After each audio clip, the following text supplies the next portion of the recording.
सोलापूर शहरातील विजापूर नाका पोलीस ठाण्याच्या हद्दीत एक धक्कादायक घटना समोर आली आहे। एका विवाहित महिलेवर भरदिवसा तिच्याच घरात घुसून बलात्कार केल्याचा प्रकार घडला आहे। या अमानुष प्रकारामुळे संपूर्ण परिसरात संतापाची लाट उसळली असून पोलिसांनी तात्काळ कारवाई करत आरोपीला अटक केली आहे। मिळालेल्या माहितीनुसार पीडित महिला घरात एकटी असताना 48 वर्षीय आरोपी इस्माने जबरदस्तीने घरात प्रवेश केला।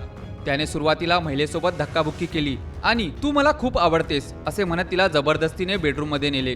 महिलेने विरोध करताच आरोपीने तिच्यावर बलात्कार केला। या घटनेने पीडितेने घाबरून जाऊन आरडाओरड करण्याचा प्रयत्न केला, मात्र आरोपीने तिला धमकी दिली की घडलेली घटना जर कोणाला सांगितली तर तुझ्या नवऱ्याला आणि मुलाला जीवन ठेवणार नाही। या धमकीमुळे घाबरलेल्या महिलेने काही वेळानंतर आपल्या पतीला सर्व प्रकार सांगितला। दोघांनी मिळून तात्काळ विजापूर नाका पोलीस ठाण्यात धाव घेतली आणि तक्रार दिली।